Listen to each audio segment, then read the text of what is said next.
Gotta keep it real simple, bring everything right back to ground zero, cause it all comes down to this: love God and love people. We're living in a world that keeps breaking, but if we want to find a way to change it, it all comes down to this: love God and love people. All right. Good morning. How y'all doing today?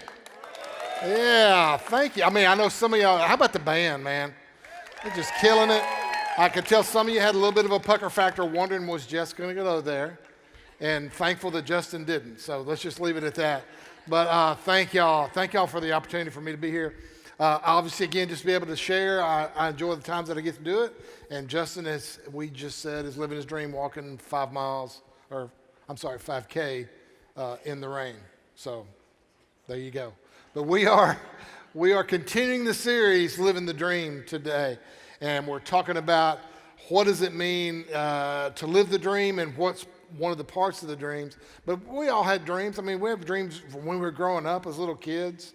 I mean, you had dreams that you want to be a doctor or a nurse or a fireman or an Indian chief or a police officer, whatever those dreams are. And then as we get older, because I remember dreams that I had, you get a little bit older, like junior high school age, and man, I had the dream where I always just wanted something to look like this.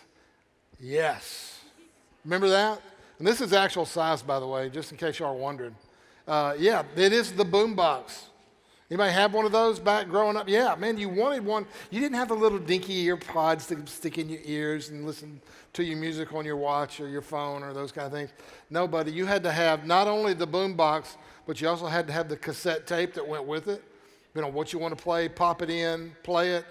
And the struggle was real, though. The struggle was real because not only did you have to deal with the boom box, but you had to deal with this.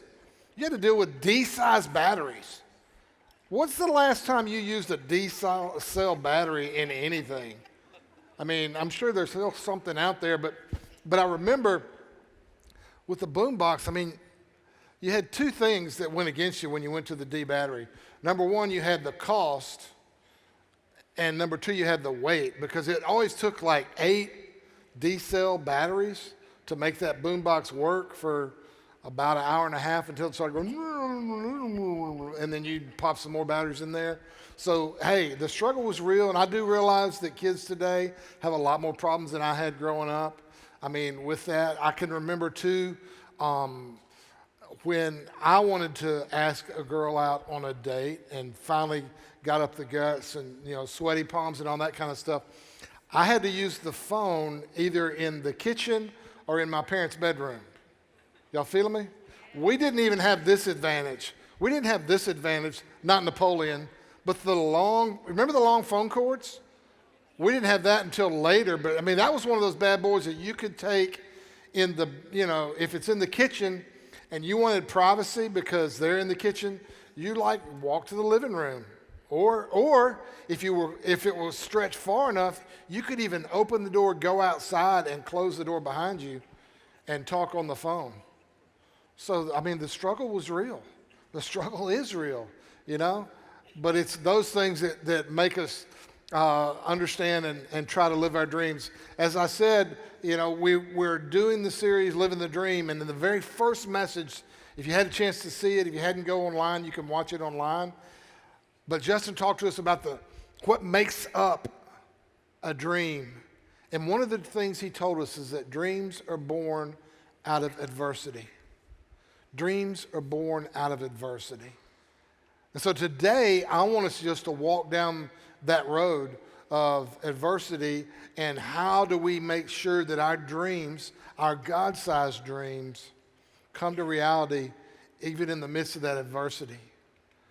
Because it is our opportunity then to understand about our dreams and about our lives. Are they going to become this?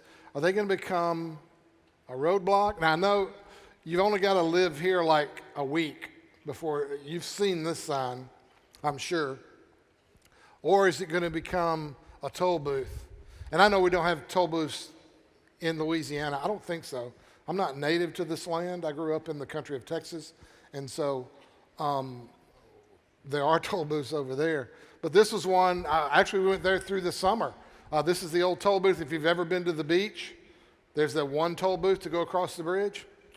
That's it. And this was actually, I discovered this. This picture was likely taken in like January because there is one car. I've never been in there in May, June, or July when the line was not like backed up 2 miles and you're sitting there waiting to pay the toll. But our adversities and the way we handle them are going to be like that. They're either going to be roadblocks or they're going to be toll booths. But we get to choose it. But it's a part of our life. It's part of who we are. Nobody lives a wrinkle-free life. Nobody goes through life and has no problems and just sits up on the rainbow and enjoys their Pez while they're living life. It involves adversity. Peter wrote a couple of books in the New Testament.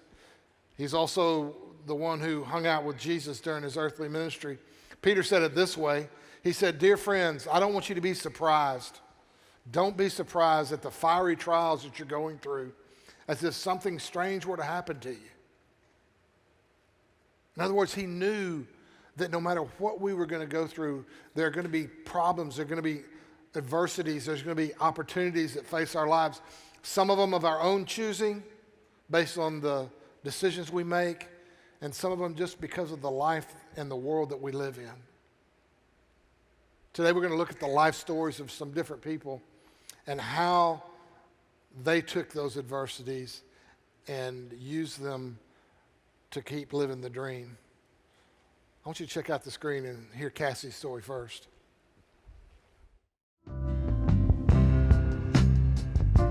Hey there, Simple Church. My name is Cassie Hammett, and I am the founder of the Hub Urban Ministries here in Shreveport, Louisiana. And a little fun fact is that the Hub was born the same year as your church, the same year as Simple Church.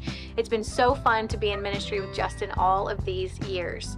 The Hub started as a God-sized dream. I would love to say that it was my idea, but it wasn't. It was something that God wanted to do in this city, and he just invited me into the plan that he already had to restore people's lives. And I'm so thankful that he invited me into it, but I am constantly aware that it was his idea in the first place. And I think it's easy to look at something like the Hub that's been around for 16 and 17 years, to look at something like Simple Church and it appears big and awesome and shiny. And in a lot of ways we can think, oh, this was God's idea, and so it must have been easy to get it here. But the truth is that God-sized dreams are not easy. They come with a set of things that are hard. And I actually believe the reason that God doesn't make things easy for us is because his bigger goal is to shape us. Yes, he wants to build things in our city. He wants us to start initiatives and be a part of building his kingdom. But more than that, he wants to shape us. He wants us to become more like his son. And over the years of leading the Hub, there have been way more hard things than there have been easy things. I don't know if you know this, but one example is that the Lovewell Center that's in downtown Shreveport, we had to fight for 2 solid years to get the city to approve us to open the doors of that place. And it came down to us staying in the fight for 2 years. And those were the 2 hardest years of my life. And what I know to be true, though, is that I came out of those 2 years different. God met me in that place. He gave me a desperation for him. He shaped me into the leader that I am today.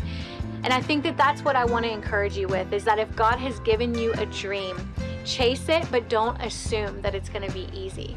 Because God wants to do more than just start something with you. He wants to complete something in you. And oftentimes he does that through the hardest things. And so yes, God is going to call you into things that are bigger than you. But my encouragement is just keep going when things get hard.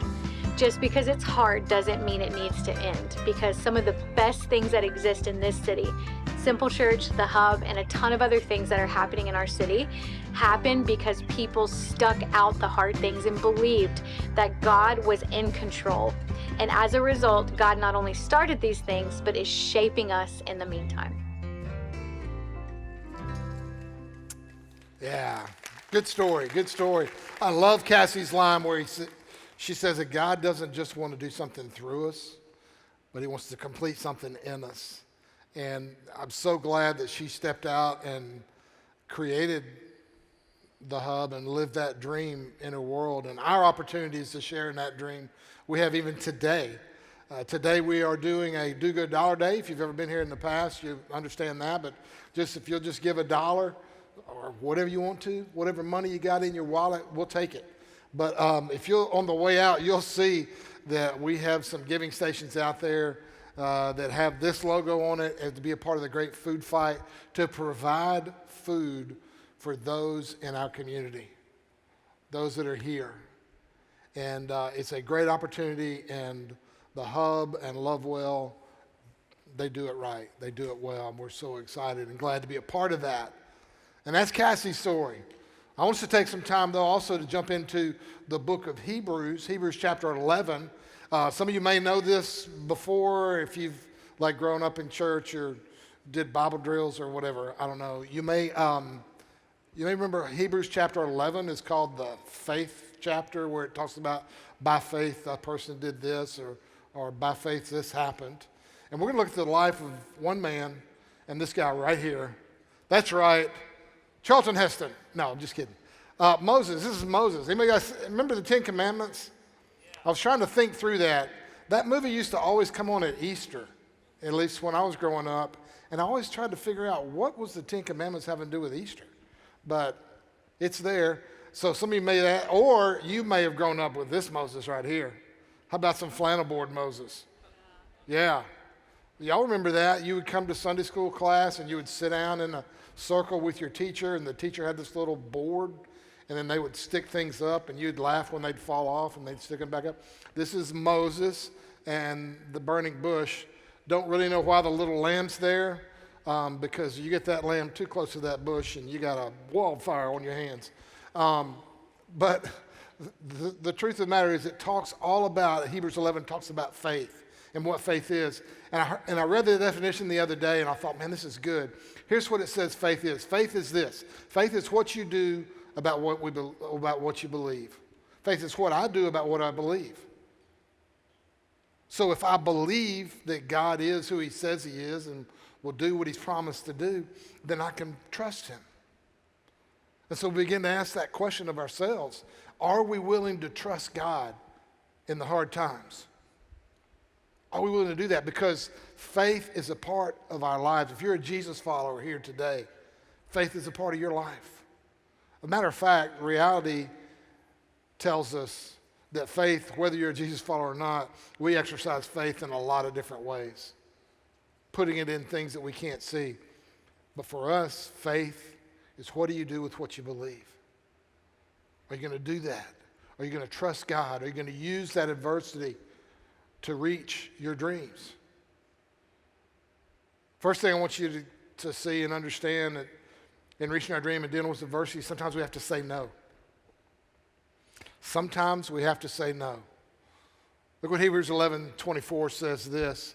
It was by faith that Moses, when he grew up, refused to be called the son of Pharaoh's daughter, and he chose to share in the oppression of God's people. He refused to be called the son of Pharaoh's daughter. You remember the story? I mean, he got dropped in the basket and floated down the river, and Pharaoh's, I believe, daughter picked the basket up out of the water. And I mean, I don't know, it's kind of like a new puppy. Hey, Dad, can I keep it? Can I keep it? And they go through this whole thing of where Miriam, who was actually related to Moses, actually comes in and helps raise him, but he's in Pharaoh's house. I mean, he had everything that Pharaoh's family had and had access to it. And it says it was by faith that he refused to be called the son of Pharaoh's daughter. He refused to do that. Instead, he chose to share in the oppression of God's people instead of enjoying the fleeting pleasures of sin. Those two words, he refused and he chose. And when we go through hard times, when we go through difficult things in our life, we're going to have to do that. Sometimes we're going to have to refuse. We're going to have to say no. Now, in this case, it said,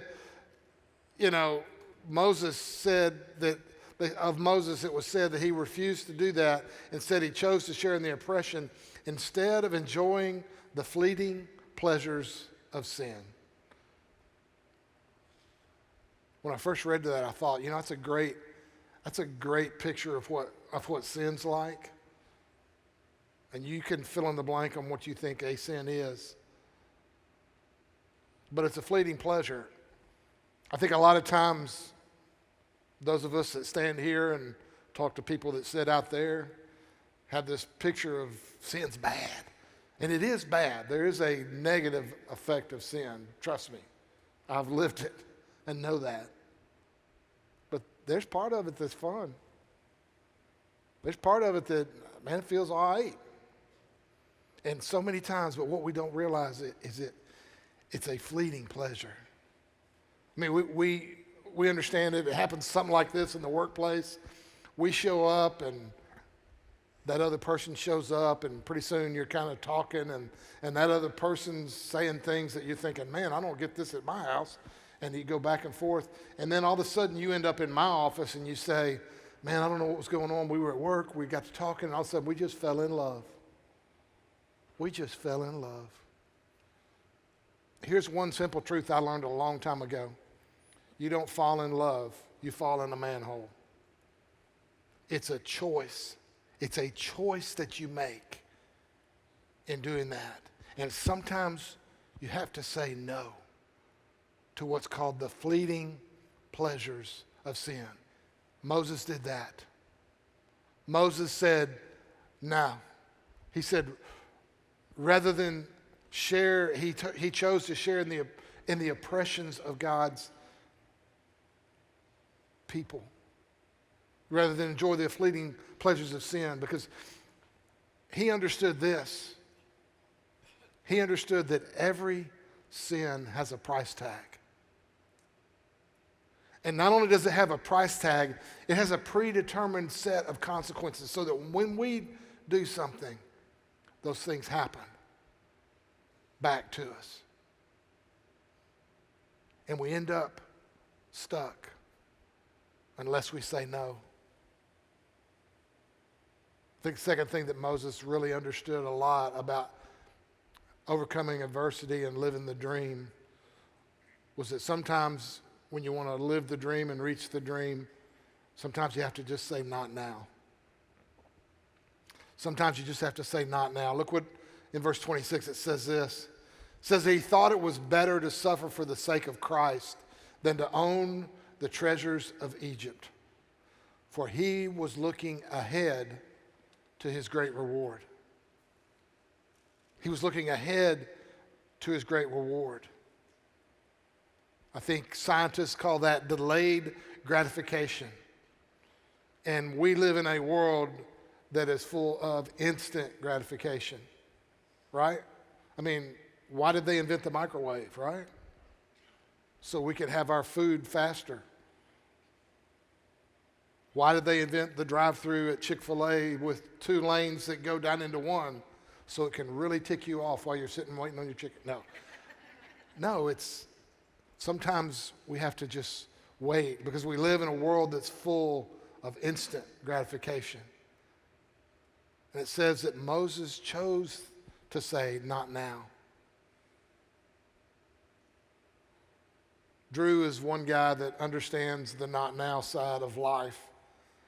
And he saw where he was and decided to make a difference. I want y'all to listen to his story now.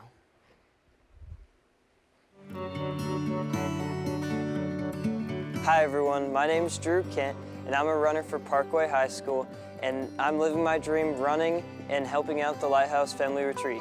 2 summers ago we went to Lighthouse Family Retreat and we got paired up with the Thompson family, and their son Nash is battling leukemia, and his strength and his family's strength just left a lasting impact on me, and I'll never forget it. The season after we came back from the Lighthouse, I wanted to start running for something bigger than me, and what better to do than to run for Nash.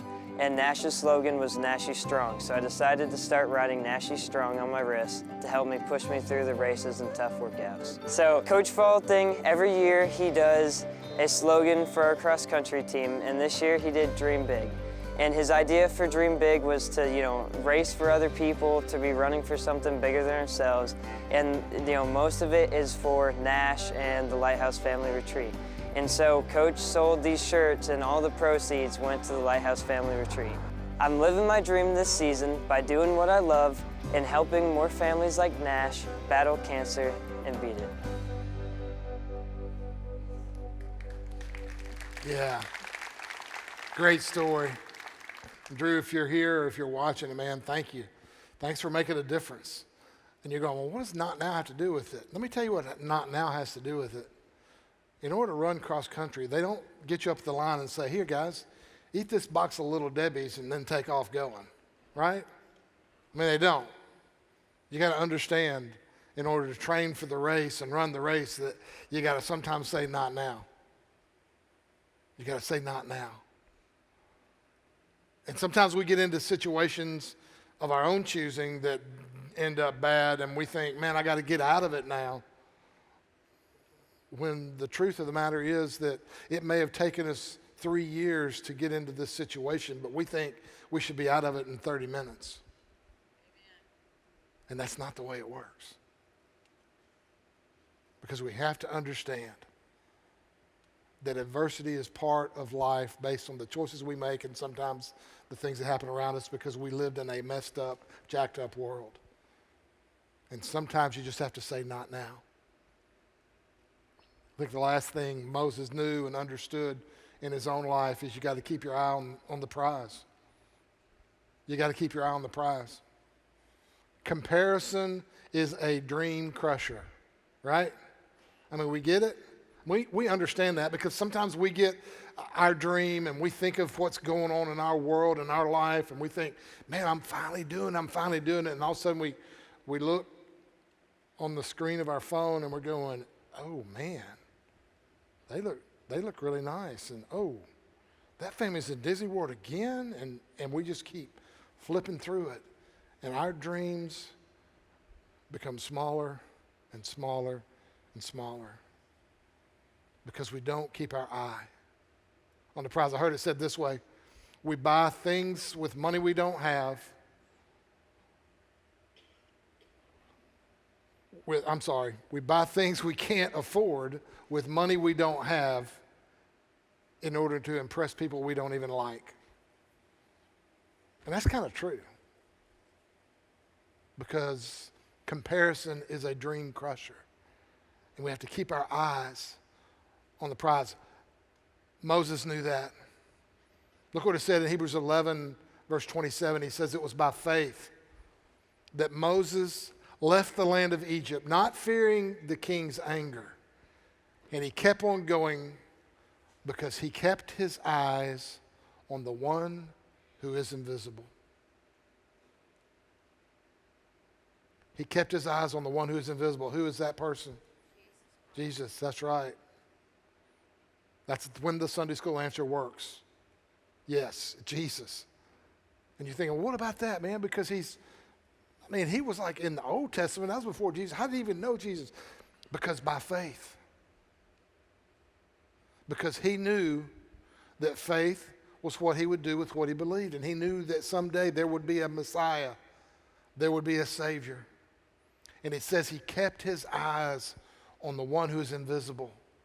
So he knew, rather than looking around, to look up. That you don't look around and see what's going on, you look up. And he also knew this: it was the one who is invisible, not the thing. It wasn't a what, but it was a who. It was involved in keeping his eyes on the prize. Here's another truth about God-sized dreams. God-sized dreams aren't always measured by the amount of space they occupy, but by the adversity that is overcome. It's not always measured by the amount of space they occupy, but by the adversity that's overcome. Kurt knew that in his own life. And by all the world standards was the man Yet he still had a dream. His dream was to have a father. Check out Kurt's story. I've been homeless. I bathed in a church bathroom. Won 19 Grammys. Had a career that was beyond my imagination. I've survived death several times, endured public shame. But nothing could prepare me for what God had in store for me in 2023.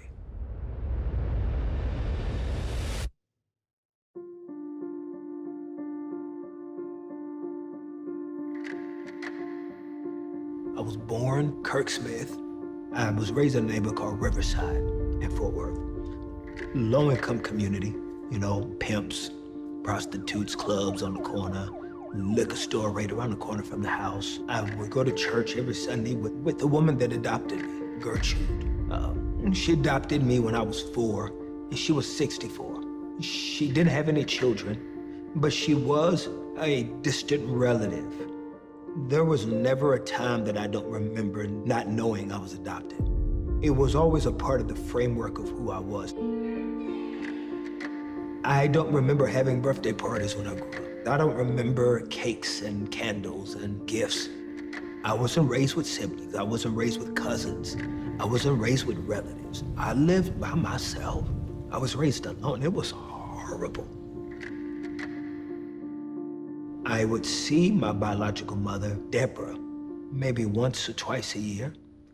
When mostly non-African American kids get adopted, they are going through a system. They don't really know their mother or father for the most part. And so even though they know that they were abandoned and given up for adoption, at least they have a womb that at least gets a scar.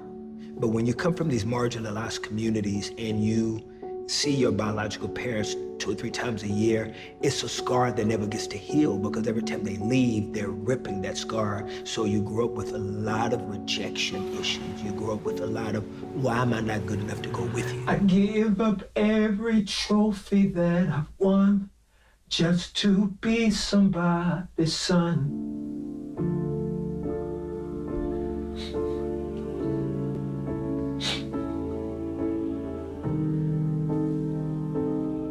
I'm running. I can't, wait a minute. I think that I'm just still feeling the numbness of just being lost in the moment of what does this mean? What am I supposed to do moving forward with this? We went over there and the anxiety was off the charts. It was crazy. Gentlemen.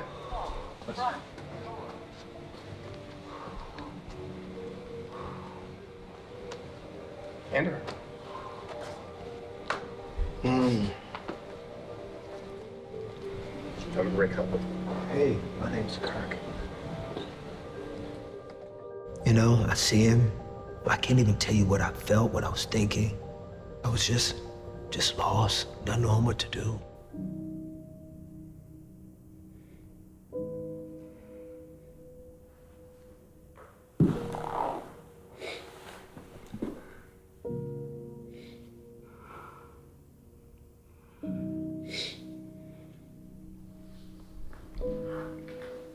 Sorry, man.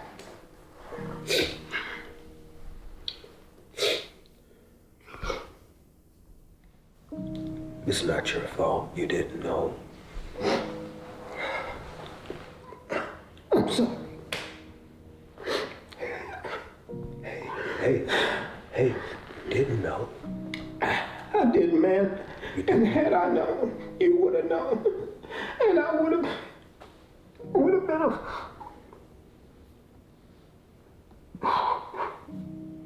You didn't know. You didn't know. All right. This man is feeling. Let me get myself. No, it's fine. Listen. Come here, man. Come here, man.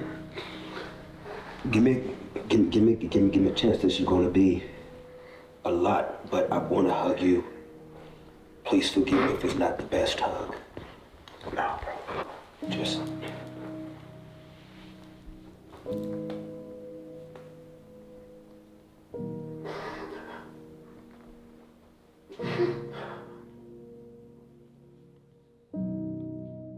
He didn't even know.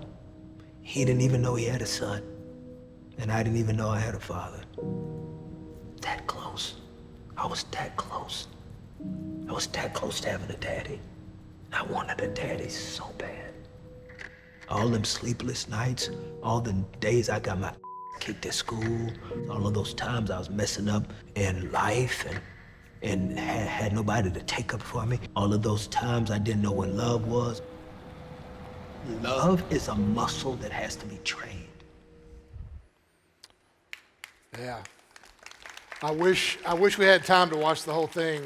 And I'll just tell you, you can go to YouTube, look at Kirk Franklin's Father's Day. What began as a project of writing a new album, and he was going to video it, evolved into finding his father and the dynamics that go with that. But as you saw, there was that adversity that he had to overcome. So what about you? What about you? Is there anything holding you back? Anything holding you back in your life from accomplishing your God-sized dream? Is it this? Is it going back to this picture right here? Is it a roadblock or is it a toll booth? Because if there's stuff going on in your life and you're stuck, here's where you are. That's the difference between a roadblock and a toll booth. If you're on a roadblock, you're blocked in, you can't go anywhere, you're stuck. But if you see it as a toll booth, you pull over, you pay the price, and then you move on. You pull over, you pay the price, and then you move on. Because God has an incredible story that he wants to write in your life. And he wants to be sure that you understand that. Moses knew what it was. You remember his story? I mean, he led the nation of Israel out of Egypt, which had been there for 400 years. That's a long time. It's a long time for a person who grows up as a slave because all they know is slavery. And to convince them to move on. And you remember the story? I mean, they go across the Red Sea, they go into the wilderness for a time, and you're thinking, man, they're out there in the wilderness wandering around. Dude, look, they had manna from heaven. They had fresh, hot, southern-made, along with quail kolaches every morning, and all they had to do was walk outside and pick it up. And it was always enough for that day to feed their family. And yet they complained. We want to go back. We want to go back to Egypt. Before they even crossed the Red Sea, the children of Israel, as they call them, the Israelites, started complaining to Moses. Look what he said in Exodus 14. Didn't we tell you that this was going to happen while we were still in Egypt? Didn't we let you know we were going to be out here and it's all this problem is going to happen? We told you, leave us alone. Let us be slaves to the Egyptians. It's better to be a slave in Egypt than a corpse in the wilderness. They weren't acting on faith because they didn't think God was who he said he would and would promise them, because he had promised them in many, many times in the Old Testament. As you read the stories, many, many times he had promised them a land flowing with milk and honey. But look what Moses said. Moses told the people, don't be afraid. You just stand still and watch the Lord rescue you. The Egyptians that you see here today, they'll never be seen again. And then in Exodus 14:14, this incredible verse. It's actually my wife Perry's life verse. She has it in a tattoo on her wrist to serve as a reminder. But here's what he said: the Lord himself will fight for you. Just stay calm. And if you walked in here today with struggles and more questions than answers, I want you to know something. God is for you. And he'll fight for you on your behalf. You just only need to stand still. Sometimes we got to learn that from a cartoon. Check out this video and I'll be right back. Woody, look! I can see daylight! We're gonna be okay! Hey! I don't think that's daylight.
Maybe today you feel like that. You feel like you're speeding down that conveyor belt and all you can see is what you haven't done or how you haven't measured up. But I want you to know today, whatever that adversity is in your life can be overcome. It can be part of your story. It's a part of everybody's story. It's a part of living the dream. All you have to do, all I have to do, all we have to do is know that God is who he says he is. And we just have to be still. And he will fight for us. Just be still. And he will fight the fight. So that you know that your dream isn't over. Check out this song and I'll be back to wrap it up.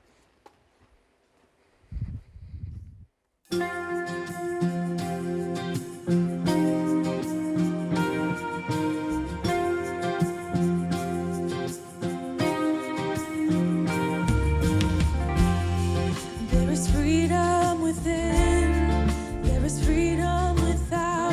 Try to catch the deluge in a paper cup. There's a battle ahead.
Thank you, Mary. Thanks, man. Would you pray with me? Father, there is no doubt that a lot of us can walk into a room like this and sit in the dark and say, but you don't know about me. But God, what we do know is this, that based on who you are and what you promised to do, you're going to fight for us. And Father, I pray that each person that's here, that hears this prayer, those that are watching online would know that God, you are here, you are for us, and that you love us. And we only need to be calm. So help us to live that. Help us to live the dream by taking these things and fleshing them out and living them in our life. In Jesus' name, amen. Hey guys, thank you so much for coming. Two real quick things before you leave. Number one, do not forget, Dollar Day out in the lobby. You can see that. And then also I want you to check out this video about our October 1st meeting coming up.